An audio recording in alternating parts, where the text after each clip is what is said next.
The bank manager kept staring at his screen, then at me, then back at the screen. His fingers hovered over the keyboard like he was afraid it might bite him. "I just need to be very clear," he said slowly. "You are authorizing a full reversal of every transfer made in the last 6 months." I nodded once. "Yes," I said. "Every dollar she touched." He swallowed. "That will leave her account at 0. I didn't blink. "Proceed." Because 6 months earlier, my stepmother had stood in my late mother's bedroom holding my mom's diamond bracelet in her hand and told me it was no longer mine. And I had smiled, I had nodded, and I had let her believe she won. The house smelled wrong the morning after the funeral. Sharp, clean, artificial, lemon polish. My mother hated lemon scents. She said they smelled like someone trying to erase a memory instead of honoring it. But my stepmom, Linda, loved it. She'd been helping. Helping meant rearranging things that hadn't moved in 30 years. Helping meant opening drawers that weren't hers. Helping meant claiming space. My father sat in his recliner, staring at the television without seeing it. The news played quietly, but his eyes were empty, hollow, like grief had turned him into furniture. I stood barefoot in the hallway, the hardwood cold under my feet, listening to drawers open and close. Linda was in my mom's bedroom. I hadn't gone in there yet. That room still smelled like her. Lavender soap. Old books, a faint trace of her perfume clinging to the scarves inside the closet. Then I heard it, the jewelry box, the soft wooden click as the lid opened. My chest tightened. My mom's jewelry wasn't expensive in the way people imagine wealth. No vaults, no safe deposit boxes, but every piece had a story. The pearl necklace Dad gave her on their 10th anniversary, the gold hoops she wore every Sunday, the thin diamond bracelet she wore when she wanted to feel strong. I stepped into the doorway. Linda stood at the dresser, my mother's jewelry laid out like inventory. She didn't look guilty. She looked efficient. "Oh, you're up," she said casually. She picked up the diamond bracelet, my mother's bracelet. "I'm taking this to get it appraised. We need to know what things are worth now." Now, as if grief had a deadline. "That belongs to me," I said. She laughed, not a big laugh, a small one, the kind people use when they think you're confused. "Sweetheart," she said, "your father and I are married. This is marital property." She slipped the bracelet into her palm. "Your mom isn't here anymore." Something in my chest cracked. I looked at my father. He didn't move, didn't speak, didn't defend me, and in that silence, Linda learned something important. No one was going to stop her. The first thing that went missing was the pearl necklace. I didn't notice it right away. Grief makes time feel slippery. Days blur, hours stretch. You forget what you've already cried over and what you haven't dared to touch yet. It wasn't until a week later, when I finally worked up the courage to open my mom's jewelry box myself, that something felt off. The lid lifted easily, too easily. The velvet inside was disturbed, not messy, just rearranged, like someone had been careful, deliberate. The pearl necklace should have been resting on top. My mom always kept it there because it tangled easily. She used to say pearls liked space the same way people did. It wasn't there. I stared at the empty groove where it belonged. My brain tried to fill the gap. Maybe Linda moved it. Maybe she put it somewhere safe. Maybe I was imagining things. I closed the box, opened it again. Still gone. I walked to the kitchen where Linda stood sipping coffee like the house belonged to her. "Have you seen Mom's pearl necklace?" I asked. She didn't even look up. "Oh, that old thing?" she said casually. "I took it with a few other pieces." My stomach dropped. "Took it to where?" She sighed like I was slowing her down. "To a jeweler, to see what was real and what wasn't. A lot of old jewelry is just costume, you know." I clenched my jaw. "You didn't ask." She smiled then, a thin smile. I didn't need to. I looked past her at my father. He stirred sugar into his coffee, Too much sugar. His hands shook slightly. He didn't meet my eyes. Linda continued, "We have expenses now. Funerals aren't cheap. Your mom didn't exactly plan ahead." Something hot flared in my chest. "She had life insurance," I said. Linda waved her hand. "That barely covers anything these days." I wanted to scream. Instead, I nodded, because something inside me had already shifted. If she thought I was weak enough to accept this explanation, then she was arrogant enough to make a mistake later, and arrogant people always do. 2 days passed. Then the diamond bracelet disappeared, the one she held in her hand that morning, the one she told me was marital property. I checked the jewelry box again. The slot was empty. No velvet imprint, no space left behind. It was gone like it had never existed. I didn't confront her this time. I watched. Linda started dressing better. New handbag, fresh manicure. She was lighter somehow, happier. One afternoon she came home humming. Humming? Like the house wasn't filled with echoes of my mother's voice? That night, I overheard her on the phone. "I told you it would sell fast," she whispered excitedly. "Yes, cash. No, I didn't want a paper trail." My fingers went cold. I stood frozen in the hallway, barefoot, breathing shallow. She laughed softly. "Oh, please, it was just sitting there collecting dust. Jewelry is meant to be worn or turned into something useful." Something useful, like money. She hung up and walked past me, stopping when she realized I was there. Her eyes flickered for half a second. Then she smiled. "You scared me. You should announce yourself." I looked at her hands. The new ring. Gold. Thick. Not my mother's, but paid for with her memory.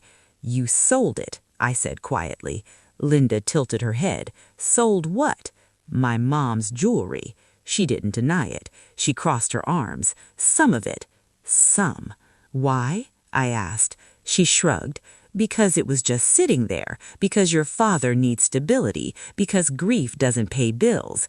"And you thought stealing from me would?" She laughed again. "Stealing? Don't be dramatic. You don't even have a receipt." That was the moment, the exact moment when I stopped seeing her as my stepmother and started seeing her as a problem that needed a solution. That night, I went back into my mom's room alone. I sat on the bed and opened the jewelry box slowly, carefully, like I was cataloging a crime scene. I took photos. Every empty space, every missing piece. I opened drawers, checked closets. Gone. All of it. The pearls, the bracelet, the gold hoops, even the cheap little ring my mom wore when gardening. Linda hadn't been picky. She had been thorough. I closed the box and sat there for a long time. Then I stood up, and I did something Linda never expected. I stopped reacting. The next morning I called a jeweler, not the one Linda used, a different one, a quiet man downtown who specialized in estate sales. "I'm looking for records," I told him, "not prices." He hummed thoughtfully. "You'd be surprised what people leave behind." That was the first breadcrumb. Then came the second, a bank alert. Not for my account, for my father's joint account. A transfer notification popped up on his phone while it was charging on the counter. I glanced down without thinking. $5,000. Transferred. Recipient, L. Harmon. Linda. I stared at the screen. My heart started pounding. This wasn't about jewelry anymore. This was about preparation. She wasn't just selling memories. She was building a cushion. I waited until she left for yoga. Then I sat down at the kitchen table with my father. "Did you know Mom's jewelry was sold?" I asked gently. He blinked slowly. "What jewelry?" The anger that rose in me was sharp and clean. "No," I said quietly. "You didn't know." That afternoon, I booked a consultation with a lawyer. I didn't cry in his office. I didn't raise my voice. I laid everything out neatly. Dates, items, transfers. He listened carefully. Then he leaned back in his chair. "She's sloppy," he said. I frowned. What do you mean?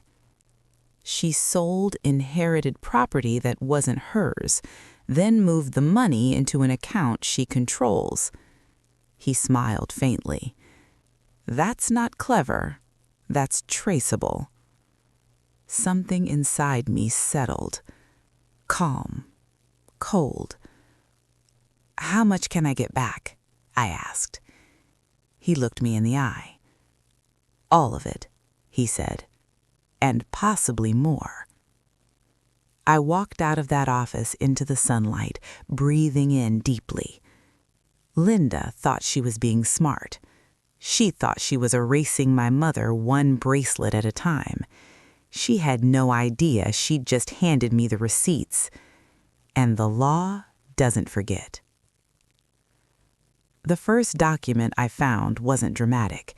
It wasn't labeled confidential or stamped with anything official.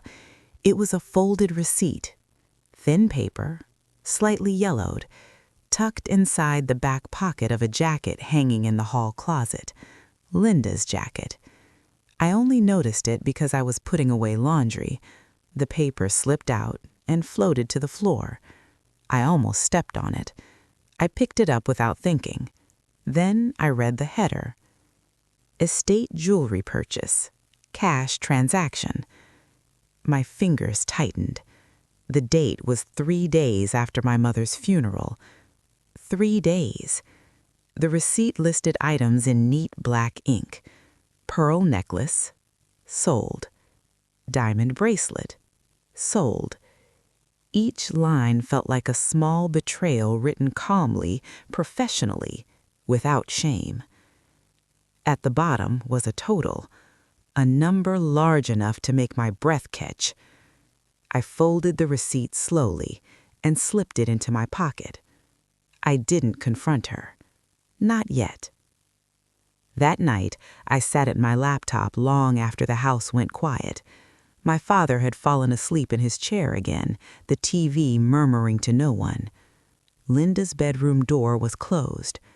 I logged into the family computer. The password was the same one she'd always used, my father's birthday. She never imagined anyone would look. The bank website loaded. One joint account, multiple transfers, always just under the amount that triggered alerts. 5,000 here, 3,000 there. Never round numbers, always spaced out. She hadn't been reckless. She'd been confident. I opened a spreadsheet and started copying dates, amounts, recipients. Every transfer led to the same place, her personal account, an account my father's name was not on. I leaned back in my chair and exhaled slowly. This wasn't impulse. This wasn't grief. This was planning. I checked the dates again. The first transfer happened 2 weeks before my mother died, while she was still alive, while she was still wearing those pearls. Something cold crawled up my spine. Linda had already been positioning herself. The jewelry was just the beginning. The next morning, I asked my father a simple question. Did you sign anything recently? He frowned. What do you sign?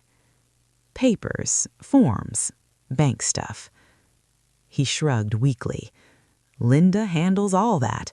I just sign where she tells me. I nodded.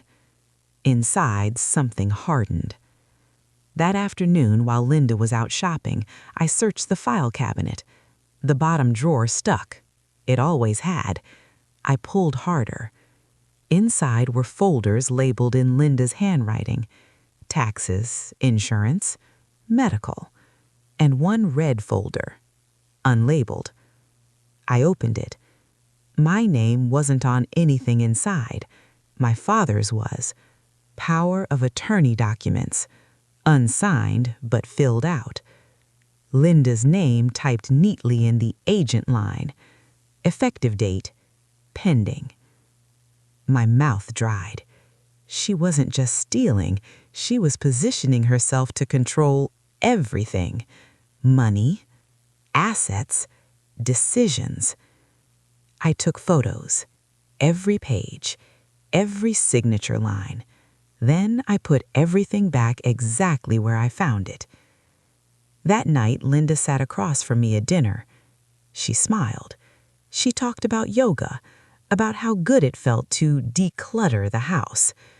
"Your mom kept too many things," she said lightly. "It's healthier this way." I nodded and smiled back, because now I understood something important. Linda believed control was invisible, that as long as she acted calm and reasonable, no one would question her. She believed grief made people stupid. She believed silence meant consent. 2 days later, I met with the lawyer again. I placed the receipt on his desk, then the spreadsheet, then the photos of the documents. He didn't interrupt. He just nodded slowly. "This is more than theft." "What is it?" I asked. "Financial exploitation, breach of fiduciary duty, potential fraud."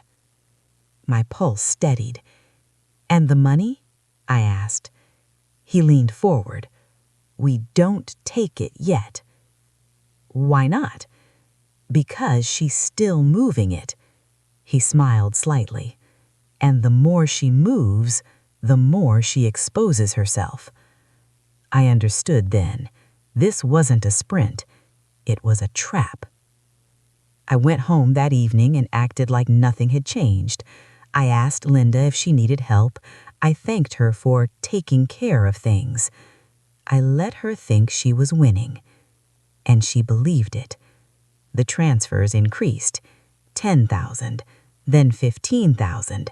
She started shopping online, luxury sites, designer stores. She wasn't hiding anymore. She was celebrating. One night I overheard her on the phone again. "I'm almost done," she whispered. "Once everything's settled, we'll be comfortable." Comfortable. At my mother's expense. At my father's ignorance. At my silence. That night, I opened a new folder on my laptop. I named it simply Evidence. Inside, I placed everything: receipts, statements, photos, dates, screenshots. I backed it up. Twice. Then I closed the laptop and sat in the dark. Linda thought she was draining an account. She had no idea she was filling a file. And every dollar she touched was tightening the net. I wasn't angry anymore. Anger burns fast. This was something else. This was patience. And patience always wins. The hardest part wasn't what I did next. It was what I didn't do. I didn't confront her. I didn't warn my father. I didn't stop the spending. I let it happen. Because the lawyer was right. The more confident Linda became, the sloppier she got. And sloppy people write their own confessions. From that day on, I played my role perfectly. The quiet stepchild, the agreeable presence, the one who didn't ask questions. When Linda came home with shopping bags, I smiled. When she talked about treating herself, I nodded. When she mentioned how stressful it was managing finances after everything we've been through, I told her she was doing great. Inside, I was counting. Not money, mistakes. The first big one came a week later. She opened a brand new credit card. I knew because she bragged about it. "Great limit," she said proudly. At dinner, she laughed, twirling pasta like this was just life working out in her favor. She didn't realize something important. Credit cards require income verification, and she didn't have income. Not really. She had transfers, and transfers leave fingerprints. That night I logged everything: card issuer, Date opened, initial charge. The next mistake came when she tried to get clever. She transferred money from my father's account into a second personal account, different bank, different institution.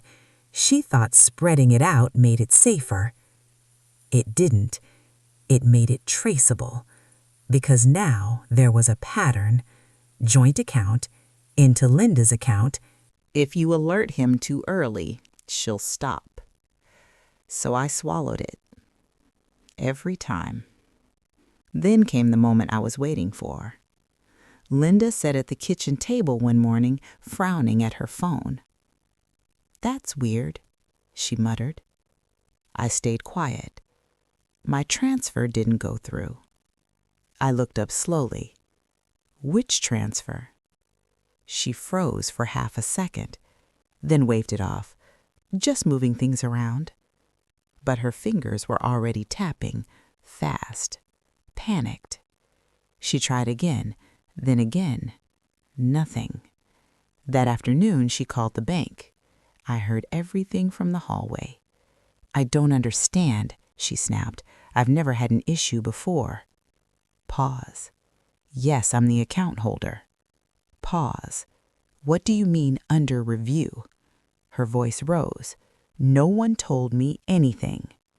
I smiled for the first time in weeks, because the trap was closing. The lawyer had filed a quiet request, not a lawsuit, not a confrontation, a temporary hold based on suspected financial exploitation of a vulnerable adult, my father. The bank froze everything pending review.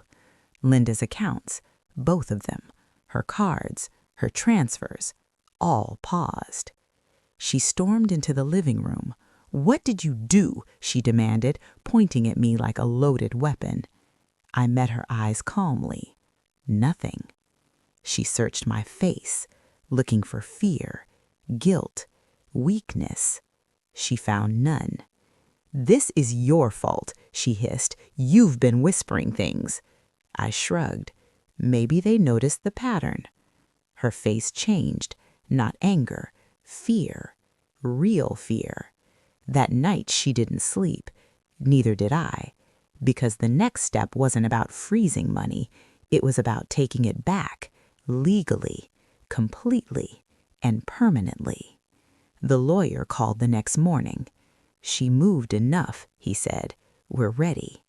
I closed my eyes. Good. Because Linda thought a frozen account was the worst thing that could happen.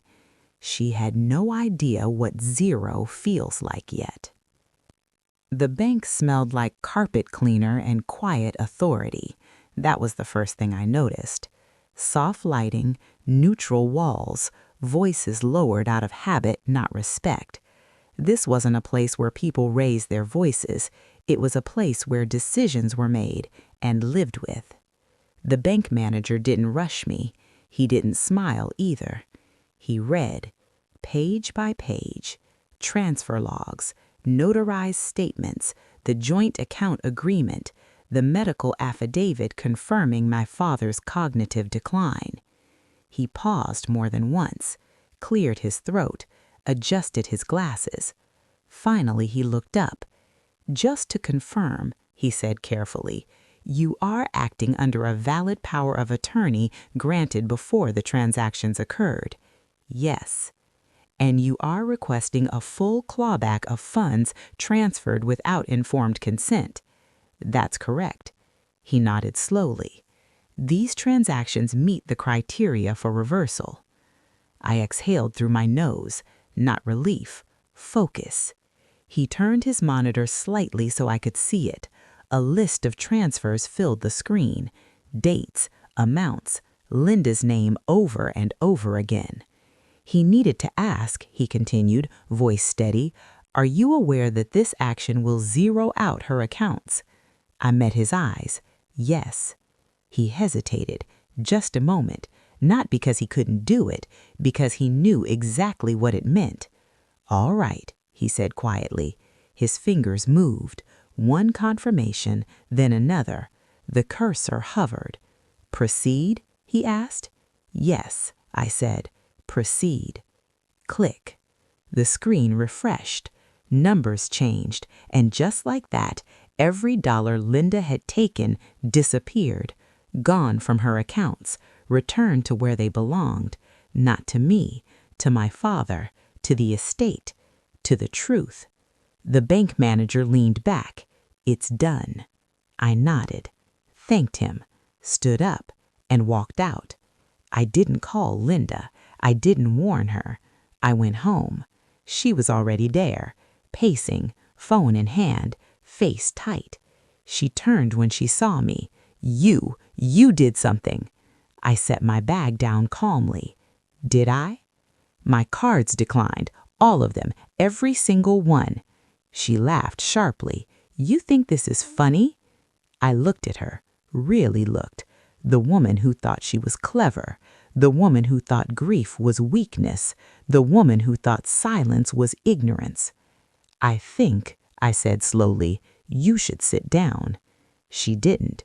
She stormed past me to the kitchen, throwing drawers open, her laptop, her tablet, her phone. She logged into her banking app once, twice, 3 times. Her face drained of color. "No," she whispered, then louder, "No, no, no." She turned toward me, eyes wild. "You can't do this. That's my money." I replied, "It never was." She lunged toward me. "You stole from me." I didn't move. "I reclaimed stolen funds. There's a difference." She started shaking. "You ruined me," she hissed. "You ruined everything." I tilted my head. "No, Linda, you did." She screamed then, not words, sound, raw, panicked. She grabbed her phone and dialed the bank, a lawyer, anyone. Her voice cracked with each call. Each time the answer was the same. "We can't discuss that. The funds were reversed legally. Please consult your attorney." She dropped on the couch like something had finally snapped. "What am I supposed to do now?" she whispered. I crossed my arms. "You could start by telling the truth." She laughed bitterly. "To who? Your father? He doesn't even know." I inhaled slowly. "He does now." She froze. I stepped aside. My father stood in the doorway. He looked smaller than usual, older, but his eyes were clear, focused. He held a folder in his hands, the red one. Linda stared at him. "You told him?" she asked hoarsely. I nodded. He deserved to know. My father spoke quietly. "I trusted you." She opened her mouth, closed it. Nothing came out. "There's more," I added. I placed another document on the table, an eviction notice, legal, signed, dated. "You can't be serious," she whispered. "Oh, I am." "You have 30 days, I continued, "to leave." Her breath hitched. "You can't do that to me." I shrugged. "You already did it to yourself." She looked around the house, at the walls, the furniture, the life she thought she was securing. It was never hers, and now she knew. She stood abruptly, grabbing her bag. "This isn't over," she said, voice trembling. "I'll fight this." I nodded calmly. "You can try." She left without slamming the door. She didn't have the energy. The silence afterwards was heavy, but clean. My father sat at the kitchen table long after she was gone, staring at the same spot where she used to place her phone, her purse, her entitlement. He said finally, "I didn't see it." His voice wasn't defensive, just tired. "I didn't want to." I sat across from him. "That doesn't make you weak, it makes you human." He nodded slowly. "The truth is, grief makes people cling to what's familiar, even when it hurts them." Linda counted on that. She counted on silence, on confusion, on the idea that no one would challenge her because it was easier not to. She was wrong. The next few weeks were quiet, legally quiet. No dramatic court scenes, no screaming matches, just consequences unfolding exactly the way they were supposed to. Her lawyer tried, briefly. The moment the bank records, receipts, timestamps, and notarized statements were presented, the fight evaporated. There was nothing to argue, no loophole, no misunderstanding, just facts. Linda lost access to every account she had touched. She was ordered to return the remaining jewelry proceeds.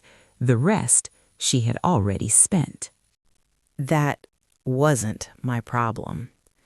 The eviction went through without delay. She tried to ask for more time. The judge denied it. Financial exploitation, he said calmly, doesn't earn sympathy. I didn't attend that hearing. I didn't need to. Some victories are quieter when you don't watch them happen. My father and I began rebuilding something neither of us realized we'd lost: trust. He started managing his own finances again, with help, real help, not control disguised as care. We sold the house a few months later, not out of spite, out of freedom. Too many memories, too many ghosts.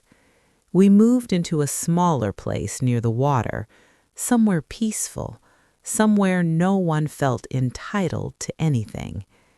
One evening, as the sun dipped low and painted the sky in soft gold, my father turned to me. "Your mother would be proud," he said. I swallowed. "She already taught me," I replied. "I just finally listened." I never heard from Linda again, not directly, but I heard enough. She bounced between friends, then relatives, then silence. The kind of silence that follows people who burn every bridge they cross. I don't celebrate her downfall. I don't need to. Justice doesn't require joy. It requires balance. And balance was restored. Sometimes people ask me if I feel guilty, if wiping her account clean was too far. I always answer the same way: no, because I didn't take anything from her. I gave everything back to where it belonged, to truth, to dignity, to the woman's jewelry she tried to turn into a vacation. If there's one thing I learned through all of this, it's this: love does not mean allowing yourself to be erased. Family does not mean surrendering your boundaries. And silence is not kindness when someone is stealing from you. My stepmother thought she was clever. She thought she could rewrite ownership, history, and grief in her favor. Instead, she learned a lesson most people learn too late. The law is patient, and so is someone who finally stops being afraid. That's the end of my story, but I want to ask you something. If someone sold the last pieces of your mother and told you it was for your own good, would you stay quiet, or would you do exactly what I did? Tell me what you think, and tell me where you're listening from, because stories like this aren't rare. They're just rarely told by the ones who win.